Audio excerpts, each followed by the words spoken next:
watching us from. My name is Joel Church, and our sign language interpreter is Tracy Dorcas. We have a lot in line for you, and these are our top stories. Political leaders with a campaign strategy of crisscrossing several churches in a day castigated for creating a season of madness. It's a season of madness. Mtu anataka unataka kwenda kanisa kama 5 ama 6 kwa siku moja.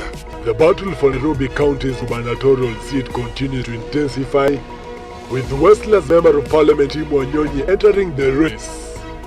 In a special feature tonight, Smoking the Future, we are on a quest to find the cause and the key of the unending school fires. Talk to us via social media platforms as Switch TV Kenya, Joel Chacha M on Twitter, as well as Facebook, Switch TV Kenya, and Joel Chacha can also text us on 111 444 111. And we start with matters politics. Pressure is mounting on One Kenya Alliance to come clear on the coalitions of flag bearers. 2022 general elections looms, with elected leaders threatening to give a political direction on their own should the alliance fail to come clear by end of 2021. David Kagina with more. Naomba hao principals wakae chini. Wiper Party Member of Parliament for Mavoko and key Kalonzo ally Patrick Makau has hinted that Oka allied lawmakers have given the principal until 25th next month to declare the coalition's flag bearer, otherwise they would come up with a divergent political path. Na tumesema okay, kama by 25th of December our principals hawajatuonyesha mwelekeo, basi sasa pia kama wajumbe ambao tumechaguliwa lazima sasa tuonyeshe wale wametuchagua mwelekeo. ANC party leader Musalia Mudavadi, who was attending a Sunday service at the Friends International Center Quakers Church along Ngong Road, on the other hand, has called on politicians to be tolerant and accommodate each other during this electioneering period. Other One Kenya Alliance principals, Wiper leader Kalonzo Musyoka and KANU's Gideon Moi, took the campaign to Kajiado County, where their procession was being led by the area governor Joseph Ole Lenku, who they gladly welcomed to the alliance. With a few months left to the general election, different political factions are going around the country selling their agenda in a bid to win more votes in the upcoming general elections in 2022. Today, the One Kenya Alliance traversed Kajiado County from Misinya to Kitengela, selling their agenda. Reporting for Switch TV from Kajiado County, I'm David Kagina. Meanwhile, ODM party leader Raila Odinga has termed the 2022 State House succession race as a stage for the nation's economic revolution. Speaking while addressing Peketoni residents, where he kicked off a tour in Lamu, Raila promised a bag of goodies to the coast people to boost the economy of the region. The ODM boss will Monday pitch tent in Kilifi County with a series of rallies in Malindi, Kilifi Town and Mtwapa. He will then wrap up his tour in Kwale and Mombasa on Tuesday with rallies in Lungalunga, Msambweni and Likoni. Tunajua wakati huu tuko na changamoto mingi. Hapa kwenu tofauti na mambo ya COVID. Mvua vile vile imepotea. Unagawa unaniambia tunataka kushinda na mrengo wao wataka kushinda. So watu usema maneno kwenye siasa ambayo sio yote ni kweli. So tunaomba tumtambue huyu mzee, na kwa hivyo tunapoangalia siku zijazo pia tunataka viongozi ambao watajumulisha Wakenya wote bila kutengana kupitia ukabila ama mambo mengine. Na tuko hapa na baba kwa sababu safari hii tungetaka kutembea na yeye. So a section of MPs from the Mount Kenya region have endorsed Deputy President William Ruto as the right candidate to succeed President Uhuru Kenyatta in 2022. The DP and his allies were speaking today in at Kigumo constituency in Murang'a County while popularizing UDA ideologies, as Shilangetich reports. The scramble for the mountain votes intensifies, with Deputy President William Ruto today taking his campaigns to Kigumo constituency for the first time. Deputy President William Ruto has castigated ODM leader Raila Odinga over causing disturbance in government agenda since 2018. The DP adding that the government designed a development strategy focusing on the transformation of the country before there was interruption. Watu wote hawa milioni 8 tumeunda serikali mara 2. Ati hakuna mmoja wetu anaweza kutuongoza mpaka twende tuletewe mtu kitendawili ati akuja atuongoze. Nikabarua kwa president, nikamwambia hii BBI fake itaanguka. Nikashikwa, nikarushwa nje. Lakini swali ni hii, BBI ilipita ama haikupita? At the same time, promising Kenyans that UDA is committed to the revival of small businesses. Wale biashara wadogo tuwapangie pesa ya kuinua biashara yao. Na wakulima tuwapangie pesa watuzalishie chakula tundoe njaa. Mlisema tuanze wapi, juu ama chini? Hapa chini. Hapa kwa bottom. Hapa kwa bottom hapa. The members of parliament who accompanied the deputy president called upon their opponents to do peaceful campaigns without threatening the lives of Kenyans. Kila mtu na iko nafasi ya kila mtu. Mjiunge na sisi tuure Kenya moja. Sheila Ngetich, Switch TV, Nairobi. Now, National Assembly Speaker Justin Muturi has defended Cabinet Secretaries Eugene Wamalwa and Peter Munya, among others, over recent attacks and calls for their resignation due to their political interests and early campaigns. Speaking at St. Gabriel's Catholic Church, a family and Thanksgiving Day in Mutomo Gatundu South constituency, Speaker Muturi lashed out at political leaders over their campaign strategy of crisscrossing several churches in a day. Muturi has termed this as lack of respect to the congregants of the churches by creating a season of madness. The Speaker also made a clarion call to other leaders to practice respect and integrity during this campaign period and avoid taking the country back to the bloodshed that was witnessed back in 2007 and 2008.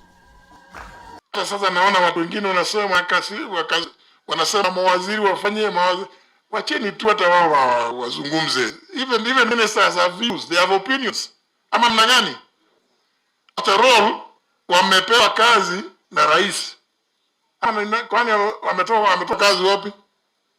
Na wakapitia, by the way, wakapitia mikononi hii hawa mawaziri. Sisi ni wanasiasa. Alafu nawaambia mnyamaze, akiera aje anaenda kufungua barabara, mradi wa maji pale, si niwasaidia wananchi. Atakosa kuzungumza wale. Still a focus on matters politics, the battle for Nairobi County's gubernatorial position continues to intensify, with Westlands Member of Parliament Tim Wanyonyi entering the race to be the next governor for Nairobi County. Wanyonyi, in the unveiling of his 10-point plan for the city, has banked on his 15 years experience gathered serving Westlands residents in Nairobi to help run the county's top seat. Our reporter Brian Mwenda brings you this story. Today, the race for Nairobi County top seat welcomes another gubernatorial aspirant for the upcoming general elections, Westlands Member of Parliament Tim Wanyonyi. In his official declaration of his candidacy, Wanyonyi has unveiled a 10-point agenda to the city residents, in which he says he will transform Nairobi County to an economic powerhouse and smart city. As a resident of the city, having served as a councillor 2007 to 2013 in the former Nairobi City Council, and now serving as a Member of Parliament for Westlands constituency since 2013, I am confident that I will deliver. In his manifesto, the two-term Member of Parliament for Westlands constituency has promised integration of ICT as a core enabler of the county government functions, including installation of Wi-Fi hotspots to enable youth-led businesses. He also promises enforcing of bylaws to fight corruption, harmonization of tax to create an enabling business environment, streamlining the congested transport sector, and making Nairobi a healthy, safe, and dignified home for children and people living with disabilities. For our youth, I initiated and implemented Mirati Mitaani.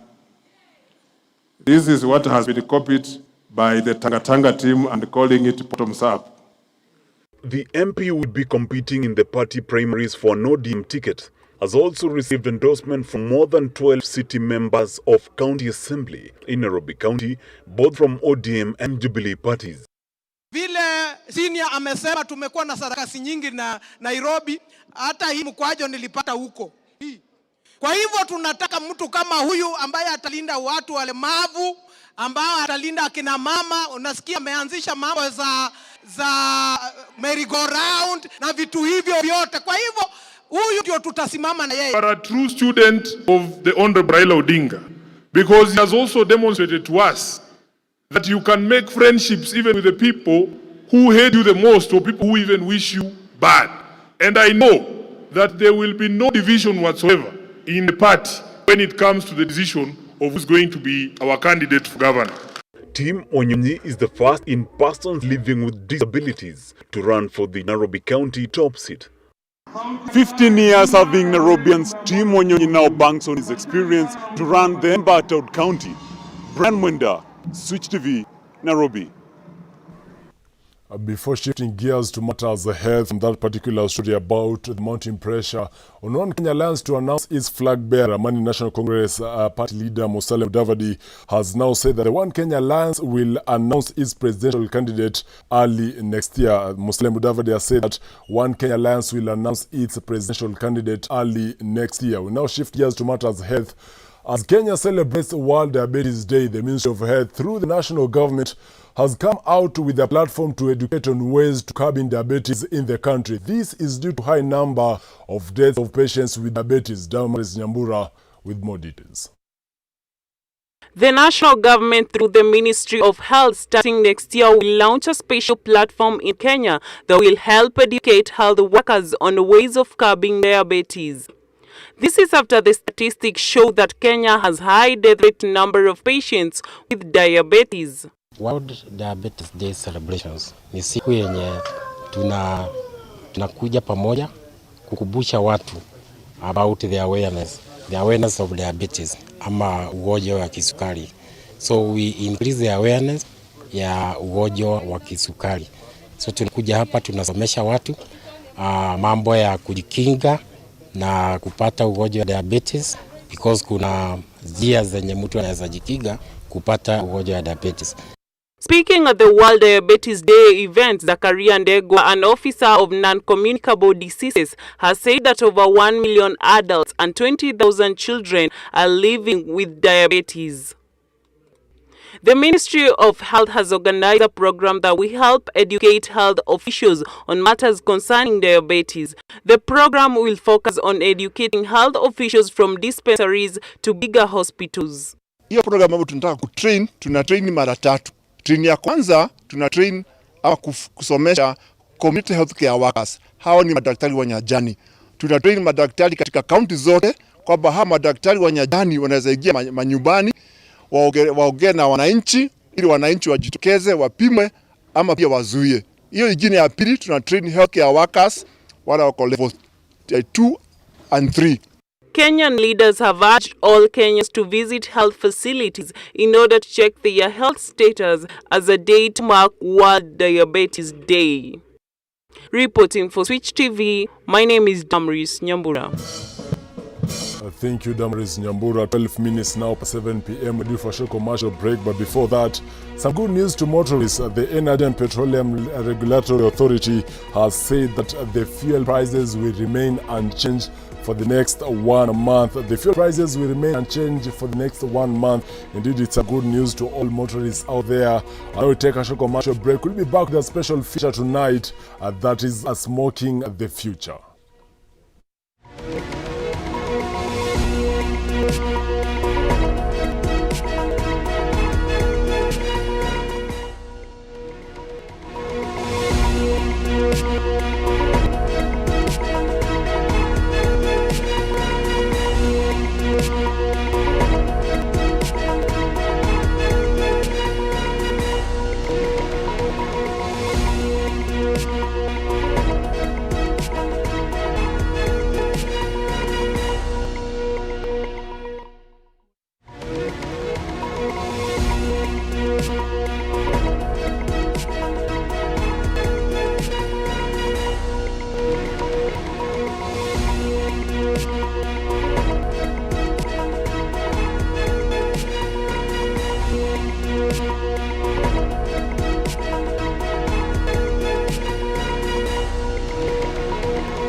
Welcome back to Breaking Today. My name is Joel Chacha, sign language interpreter is Tracy Dorcas, and I can see some few feedback here on our social media platform, that is Switch TV Kenya. Nati Brown saying watching from Maganjo Mukurweini, and Paulson Gituma John falling from Meru Town, and also Kevin Shak saying Nanguruma sana, thank you for that. Roski saying cool, and Frank saying together as one. You can also send in your feedback via 111 and also across our social media platforms. And on a special feature tonight, our reporter Robert Ouma brings us the smoking future. Take a look.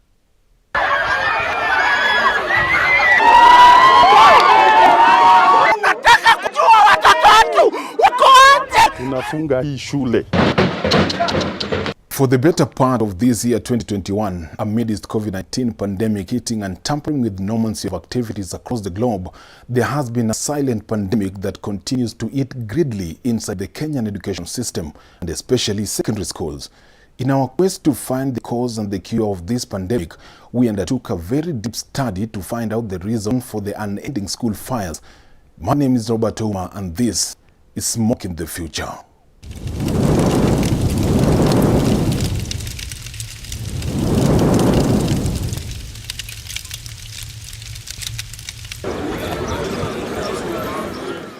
Kenyan schools, and especially secondary, are into a crisis whereby different amenities within the school are set on fire. Since like this have become an almost everyday occurrence in the country. School after school is being set up in flames in an unprecedented rate. This is the latest school in Nyanza province to suffer the arson attacks. Maranda High School. New buildings reduced into ashes, and these are just stark reminders of the events here in the past days. Since August 2021, more than 20 secondary schools in the country have been set ablaze, including Maranda High School, Buruburu Girls, Ofafa Jericho, Kamba Girls, Kijabe Boys, Kanjuri High, Karima Boys, St. Luke's Boys High School Kimilili, Amambuko Secondary School, Amsago Boys in Kisii, St. John's Nyamangwa in Kisii, Sigalambe High in Busia, and Nambo Board Secondary School in Busia. A number of schools have been closed down after dormitories and classrooms were torched. In some instances, learners left nursing injuries. It is 10 p.m. 31st of October 2021, and I'm here at Buruburu Girls High School that has hit the headlines following fire outbreak. Buruburu Girls High School hit the headlines after traumatizing videos of students jumping through their windows from as high as second and third floors of their dormitory. Switch TV took an undercover to get the whole story of the fire incident at Buruburu Girls High School here in Nairobi, and our source in this will remain undisclosed. There is a lot going on in Buruburu Girls because the principal was told by the girls, and it is even written in the walls in the bathroom, that they were going to burn the school on the 27th. But then the girls were told, saa moja ikifika mtoke. Nani alipata message? Principal. She's aware, and the perfumes were stolen. Even my daughter's perfume was stolen.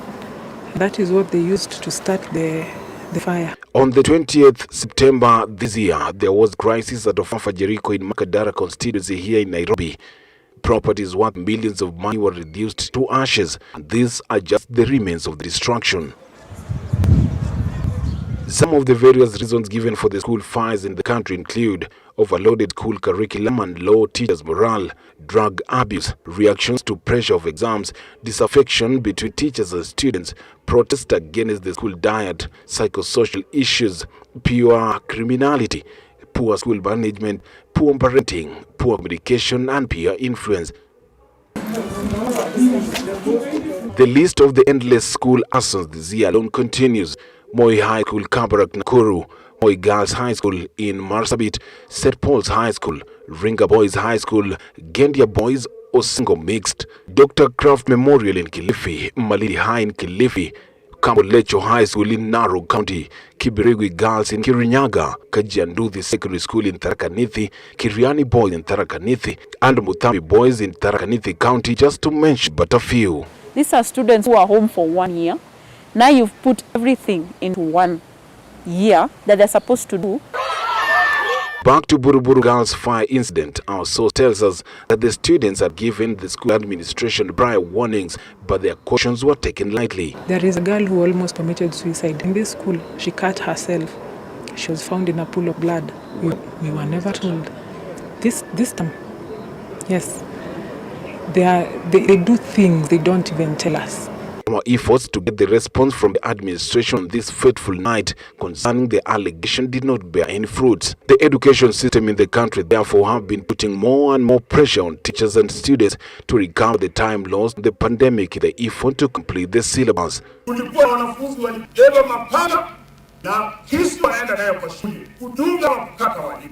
Lakini anafungwa, anafundishwa adabu. Tusiwavumilie. A generation of It's My Way or the Highway. On the 2nd of November 2021, Amambuko Secondary School in Kisii County was again set ablaze. The increased cases in school fires have set the education system on crisis. Students, parents, teachers and the government are at war. It is stupid, it is primitive, and it must stop. It is a back and forth blame game. Nobody clearly understands the core of the mess that, if not immediately tamed, can put this generation's future in shambles. We are looking into the symptoms, and that's what the government is doing wrong. The 1% who want to spoil for others, we shall deal with you circumference. This is a student who maybe is going through a stressful situation. Who are they supposed to go to? The teachers. But the teachers themselves are tired, so they don't have time for them. Them, they are seeing education. We need to finish the syllabus. In most instances, parents are left to bear the burden of the infernos. For example, at Buruburu Girls High School, the administration gave a report that only a cubicle that hosts 10 students was burnt. But on resumption after a few days' break, each student was to report with 1,500 shillings to cover for the cost incurred during the arson in the school of more than 1,000 students. That roughly translates to 1.5 million shillings. The burden of arson in Kakamega School on the 6th of November is even more heavier. Learning is set to resume on Monday 15th November in shifts, and here each student is expected to pay 9,823 shillings. The total cost of the items of the 560 students damaged is 4,536,000. The total cost of the damaged building is 12,185,540. The cost of double-decker beds destroyed during the inferno is 4,194,400 shillings. This brings the grand total of the damage to 21,611,360. With all said and done, there is more than meets the eye when it comes to the school fires pandemic and possible solution to the school arsons, and now with all the stakeholders, which includes counseling, education on issues of drug abuse, proper planning and exam preparation, good school administration, develop good communication channel, good parenting, timely funds disbursed in schools. If they burnt the school when the principal was around, what happens tonight?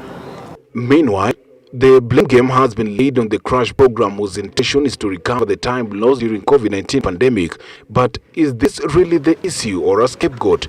Let us bite the bullet and introduce corporal punishment. We cannot blame the children. We cannot blame the children. Labda wanafunzi wanaogopa walimu wao, wanaogopa wazazi. Hawajui hata wakiwa na shida watazungumzia nani ama wataongea na nani. Kuna ati mtoto akipigwa atakufa saa ngapi? Seeing schools turned into ashes in the name of students expressing their grievances is a saddening, and the end game is both mental and financial burden to parents for the offense committed by their children. The trauma of school fires will forever linger in the minds of those learners who had nothing to do with the offense but were either way distressed by it. And as the education stakeholders in the country are putting heads together to repair the cracked wall, maybe it's time for all the players to rethink the rule of the game to avoid such unprecedented future losses. My name is Robert Uma, and this is Smoking the Future.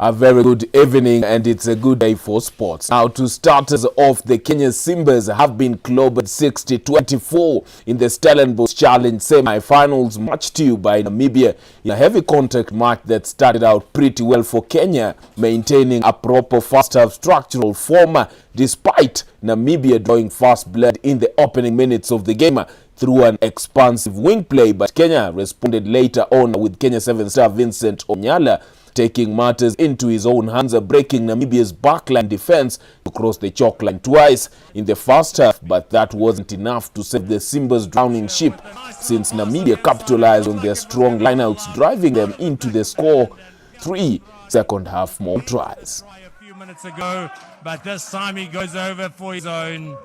Namibia cruising to victory in game 2 of the Stellenbosch Challenge here at the Makwota Field. Tough luck for Team Kenya over there. Now, of course, still matters rugby, but international rugby. Ireland outplayed New Zealand to claim a statement win in a sensational match held in front of a raucous crowd of 51,000 at the Aviva Stadium, trailing by 5 at halftime. The hosts surged into a lead with scores from Ronan Keller and Keelan Doris. The All Blacks fought back through a Will Jordan try and reduced the gap to 3 wins, 3 with 10 minutes remaining, but Jody Cabri kicked 3 nerveless penalties to send the home fans into delirium.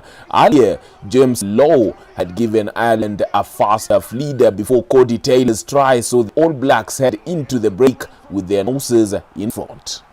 Caelan Doris! So Sexton this time isn't going to miss. Avia, they took a moment to free it. Oh, lovely ball away! The Ioane brothers!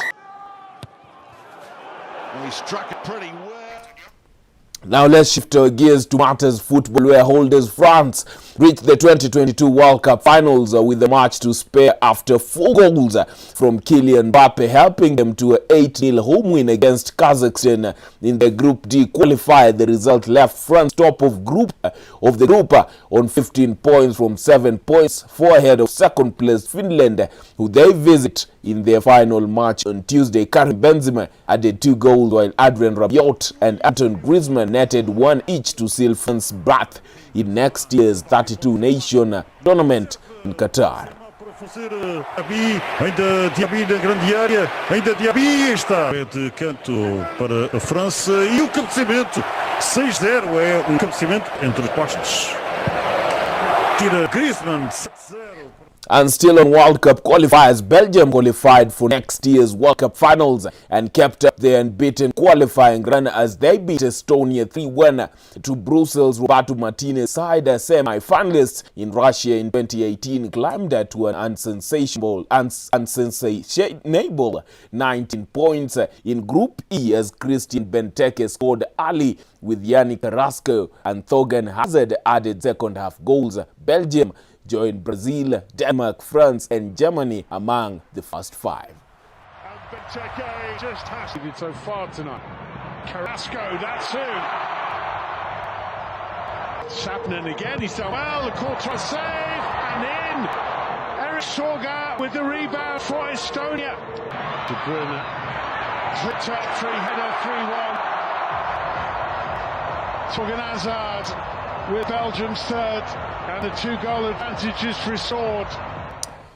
Now, before we close, let us shift to matters the NBA, where Cleveland Darius Garland made 2 free throws with 9.4 seconds left, and the Cleveland Cavaliers rallied from 19 points down in the third quarter to stand the Boston Celtics 91-89 in the opener of a 2-game set. Dennis Schroeder had an opportunity to force overtime for Boston, but missed a jumper from the right baseline, which expired. The encounter saw 5 lead changes and 7 ties in the final 7 minutes. The Celtics built their largest lead at 72-53 with 3.05 left in the third, but the Cavaliers answered with a 24-4 run to go ahead of 77-76 on Ricky Rubio's free throw with 6.43 remaining in the game. Rubio watched by Schroeder, reels to Garland. Allen got decked.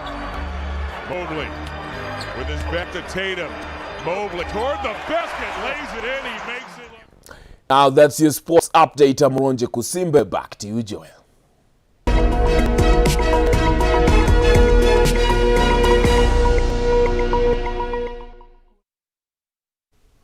Well, that's all here on Breaking Today this evening. My name is Joel Chacha and the sign language interpreter is Tracy Dorcas. Until next time, do have a safe and good night.